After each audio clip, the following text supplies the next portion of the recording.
In today's episode, Tara and I take a close look at reactive abuse. This is when victims are provoked to respond in an abusive relationship. We're going to look at when this happens and some reasons why it happens. And today's self-help tip is on connecting a positive affirmation with a particular helpful, healthy behavior. Thank you for joining us on Breaking Free from Narcissistic Abuse, where we talk about strategies, tips, and tricks on navigating and recovering from narcissistic abuse.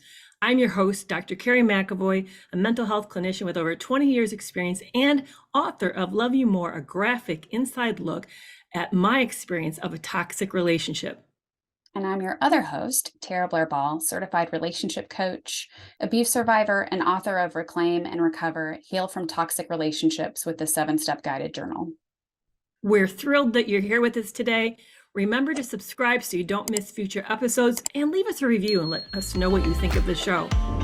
Today's episode, we're going to be talking about reactive abuse. So, Kerry, someone reached out to me recently wondering if they were the abuser in the relationship. There had been a history of abuse in the relationship, not necessarily that they had instigated, but recently they had begun instigating. And they were wondering if they should get help like anger management, therapy, help for their abusive behavior, because they were feeling like they were the sole abuser in the relationship. Do you feel like you get reached out to about things like this, Kerry? All the time. It's very common. I've even had people send me clips of arguments asking, am I the narcissist? Or am I the one in the wrong? It's a very common dynamic.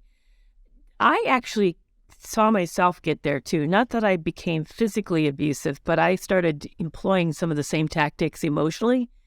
Like I would use the non-apology apology just as a way to sort of be crappy back because he was being so hurtful to me. I wanted to sort of give him a taste of his own medicine.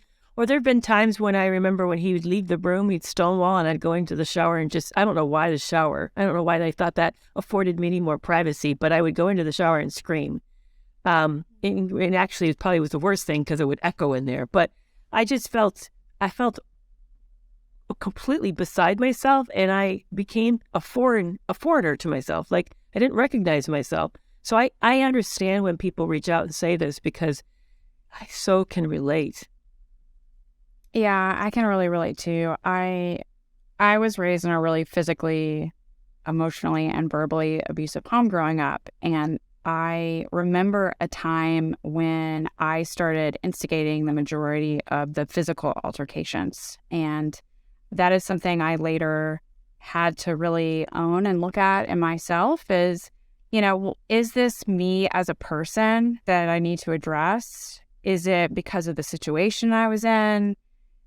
I mean, what is it? And it is something that I saw in my most unhealthy relationship is that there was definitely a period in that relationship where I would throw things, I would break things, I would be the one screaming, and sometimes I would be the one who started screaming, who started yelling, who started name calling. All the things that I didn't want my own partner to do, I definitely was doing it myself, and I definitely felt like I was also the abusive one.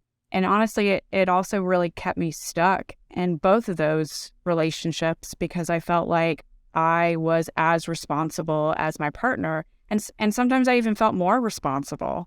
Like I was definitely the more messed up one. I needed to do more work on myself. I needed to do anger management and individual therapy. I needed to really look at and address my abusive patterns in this relationship. And it wasn't until I was doing work with a trauma therapist, actually, who really pointed out the term reactive abuse and how reactive abuse is often a result of long-standing abuse within the relationship, and that it's often the victims, our attempt to fight back, to defend ourselves. And when I saw it in that context, it really, it didn't make me feel any less bad, honestly, because I still hate that was something I did. I still felt really ashamed and embarrassed that those were a part of me and who I was in those relationships. But it did give me a little bit more grace and compassion for myself, and that, Yes, it was. It was after years of verbal, emotional, and physical abuse, years of being with someone, for example, who punched walls, slammed doors open, prevented me from leaving, shutting doors on me, that it wasn't then surprising that when I was trying to fight back, I would employ those exact same behaviors. Yeah. I read Jackson McKenzie's book, Psychopath Free.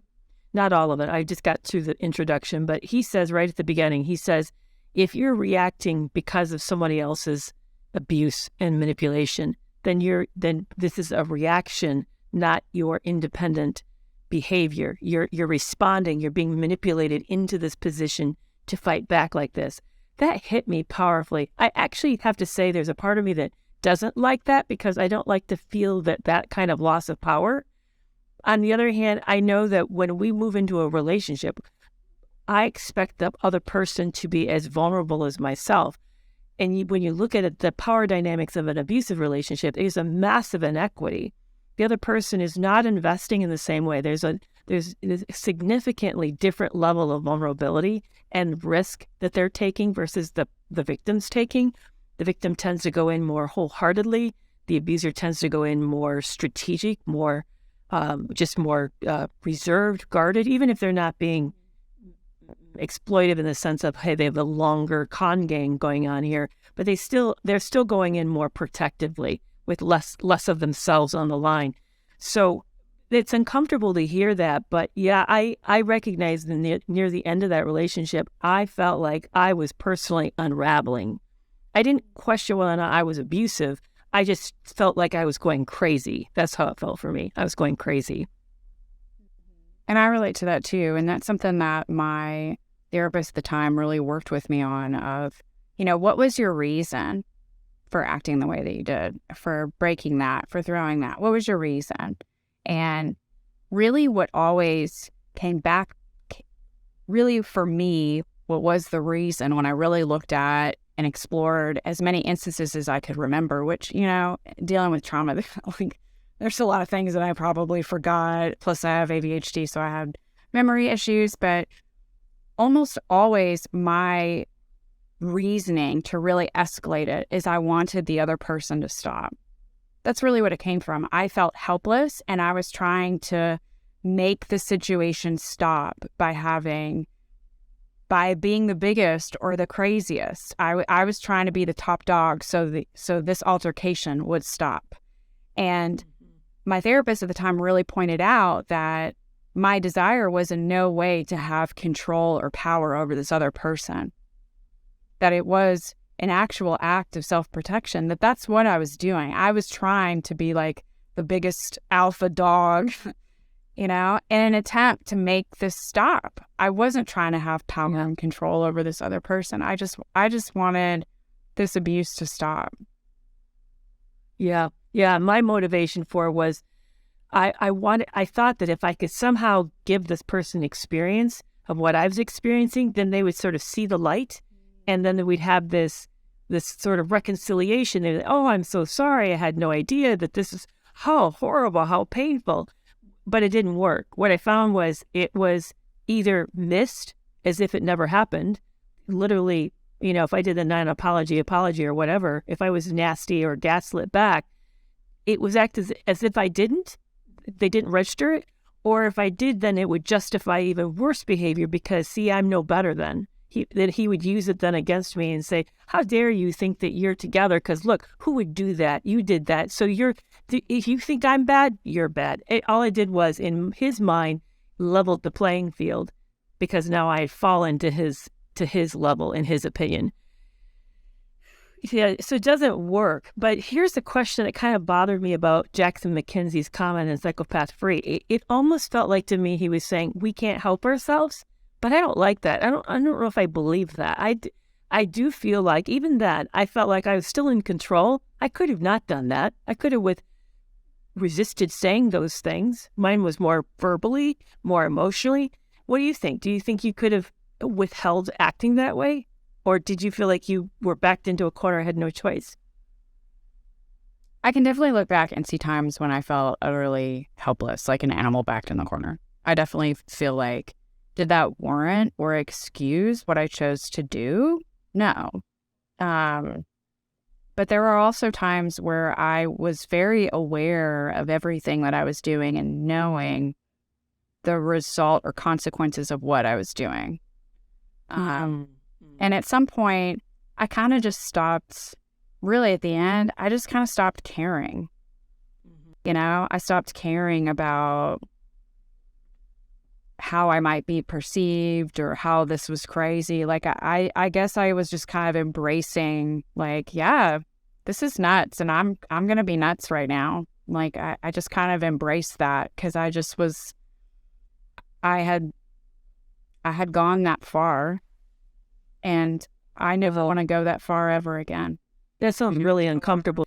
Yeah, I didn't feel I had gone that far, but I definitely was no longer recognizing myself, and it was changing. I was becoming mildly suicidal. I was getting to the place of I didn't really care if I live or die, because that would at least be a decision, and this feels certainly healthier than what's happening here. So yeah, I was moving more into more of a depression, I think, than I was into, let's just bring it all out. But it's a horrible place. And when I hear people come and share the stuff with me, I know they're at a place in complete desperation and shame and humiliation, that this is a terribly uncomfortable spot to be in.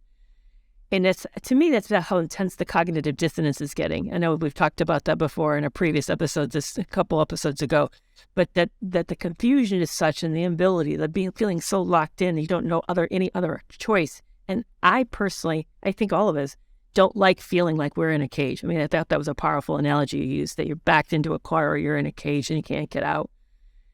Yeah, they sometimes do that. They cage us in. And I felt like I was reaching the point at the very end, reaching the point something was going to break, like massively break. I didn't know if it meant that I was going to get hurt or whether or not I was going to hurt.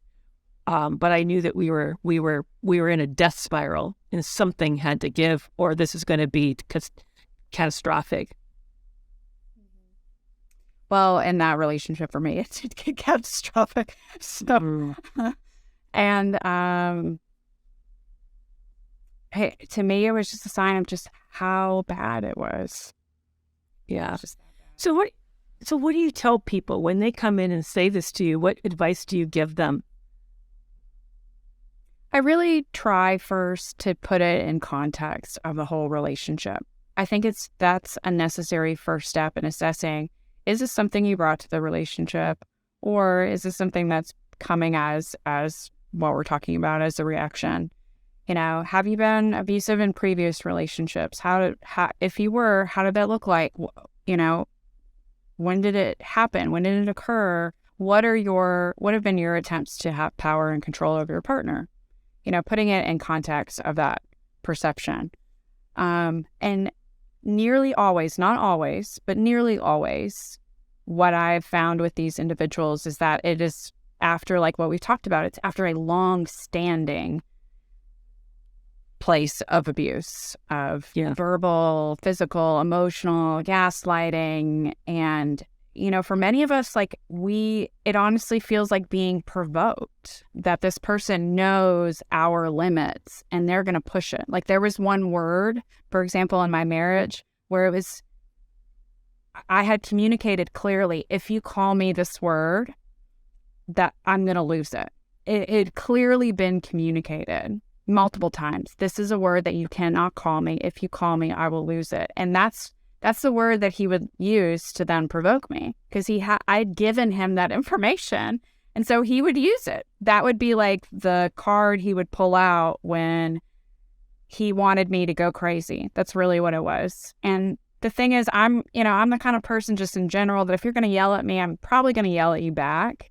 But in this relationship, I hadn't been doing that for a very long time.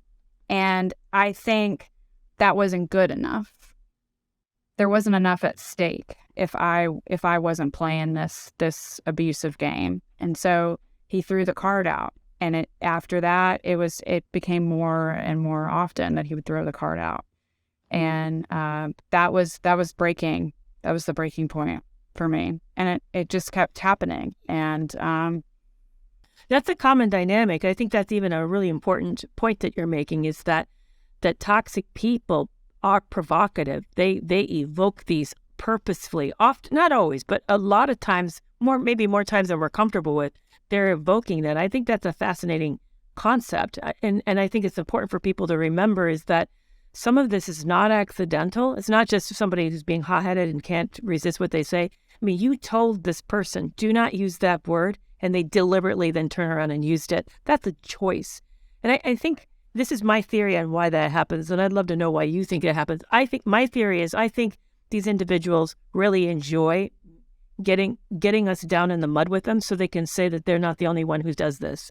It gives them a better backstory, a narrative to explain that why then they need to do what they do, whether it's to leave or why they've abused us or whatever. For example, there's this right now, I know this won't be out by the time people are hearing this, it will be several weeks old, but there was an altercation with a famous person, I can't think of this person's name, where he choked his girlfriend and she went to the hospital.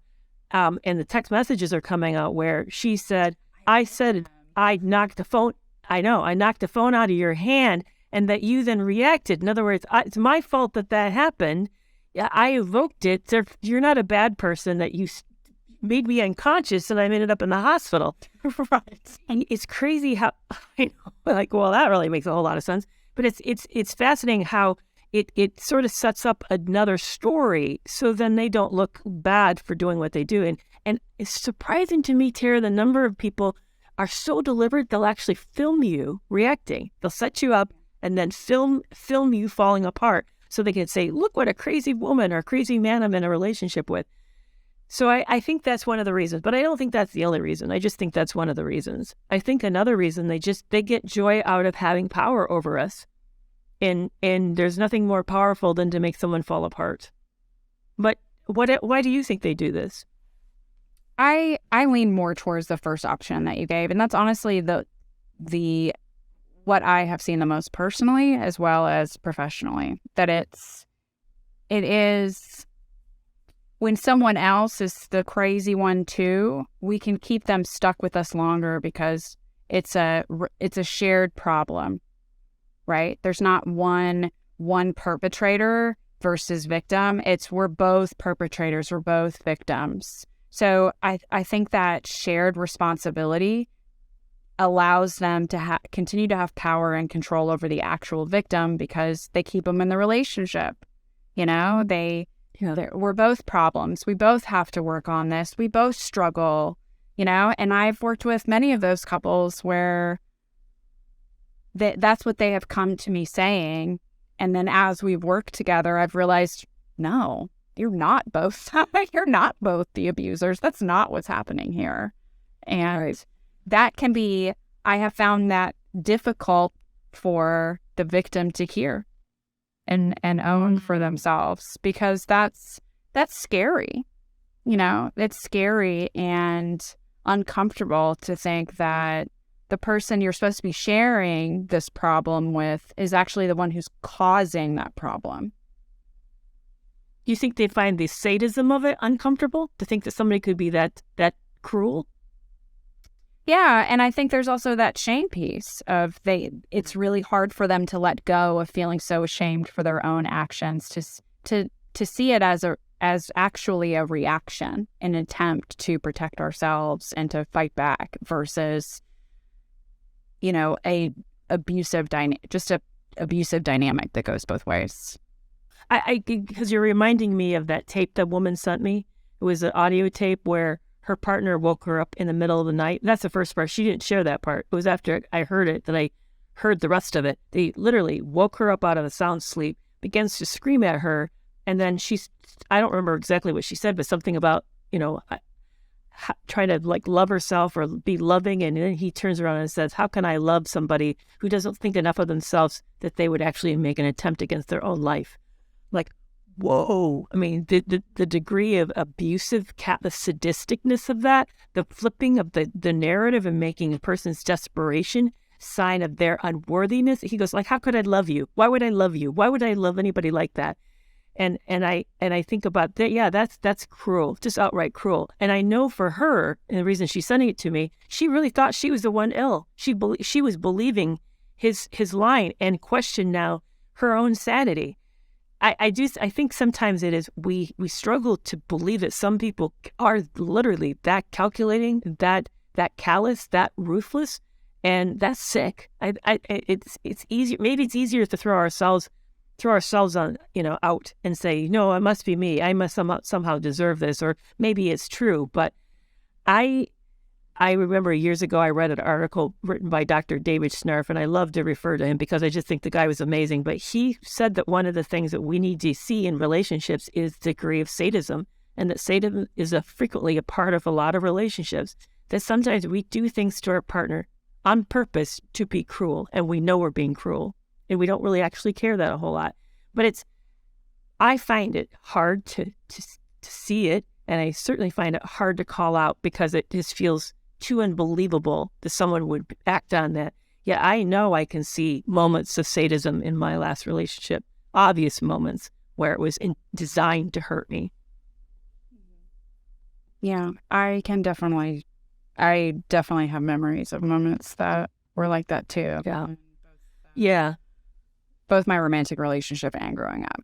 And Yeah. I think those were honestly the most traumatic moments. Because I have no way of understanding those moments, rationalizing them. I don't. And Right. I'm honestly glad that I don't, because that would mean that I would be a psychopath and a sadist, But that makes it harder to like wrap my brain around them, to try to make sense of them. But I had to learn to let that go because I'm not that kind of person. I'm just not.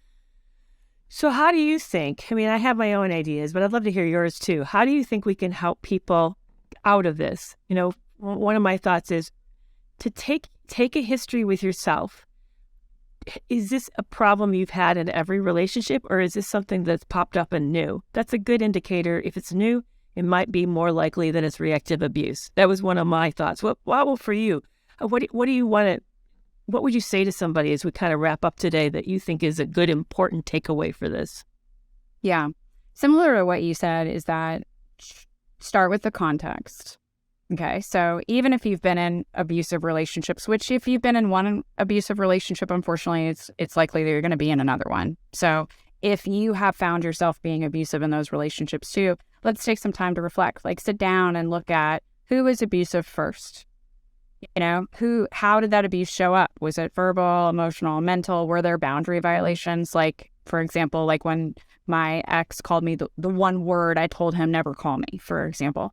And when did your abusive behavior or your reactive abusive behavior first show up? And how long was it after that? So having some context of the whole, because I think it's easy to really narrow into those specific events versus looking at the relationship as a whole. And another part is evaluating for yourself, what was your goal or intention when you acted out that way? It could have been you just wanted to be nuts, but more than likely if it was reactive abuse, it comes from standing up for yourself, trying to fight back, self-defense.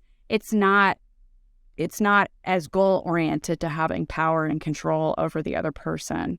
And it's not power and control if you want the other person to stop abusing you. That's caring for ourselves, okay? So please don't misread that or misunderstand that. That's not what an abuser wants. They want power and control over you, your actions, your decisions.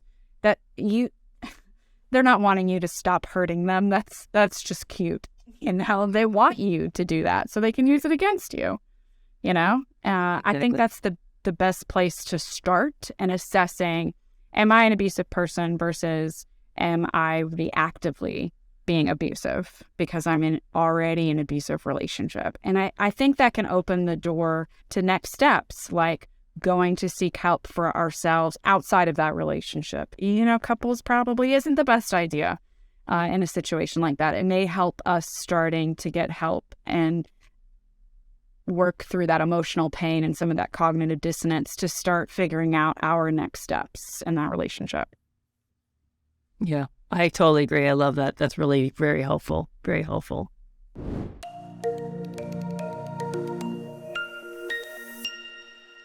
In today's self-help tip, I'm going to suggest that you pair a positive affirmation with a positive action. There's been so many studies about the value of using affirmations. And here's just a few that I pulled up. Reduce negative thoughts, reduce stress, increased happiness, and increased gratefulness. Enhance physical activities, such as if you're thinking of a marathon runner completing a particularly hard race, as well as reinforce positive thinking. What I have found working with a lot of people who've been in toxic relationships in the past is, for one, positive affirmations seem super cheesy and they don't particularly want to do them. And it's hard because, if we've been in toxic, unhealthy, abusive, narcissistic relationships, it's really hard to say I'm worthy and deserving of love and respect. What I've found, both personally as well as with my clients, is that it can be really helpful to pair that whatever affirmation that you choose would be helpful with a positive action that immediately reinforces it. So when I was attempting to recover from my toxic relationship, for example, I got a massage package where every month I would go and I had a massage. And I would use that as a time to practice my affirmation of I love and care for myself. That really helped me reinforce that for myself, because it was really difficult to say I love and care for myself when I was eating badly or not exercising or really struggling maintaining boundaries with my terrible ex. That didn't reinforce what I needed it to. So I started by pairing it with that action. And that was a great place to start because it really helped reinforce what I wanted out of that affirmation was, to learn and remember that I'm lovable and worthy and deserving of love and respect. I love that. That's great. Can you relate at all to today's topic of reactive abuse? Is that something you believed you've experienced in a relationship? And did today's insights help you perceive it differently? And what action do you think you could pair it with a positive affirmation to help it sink in more? You can let us know by emailing us at hello@breakingfreewithkerrytara.com. If you haven't yet, make sure you follow or subscribe, write a review, and if you know someone who would benefit from this episode, please share it with them. If you're not following us on social media yet, you can check me out at tara.relationshipcoach and Kerry at Kerry McAvoy, PhD. We'll see you back here next Monday, where we'll be talking about how the narcissist can change after your relationship becomes cemented.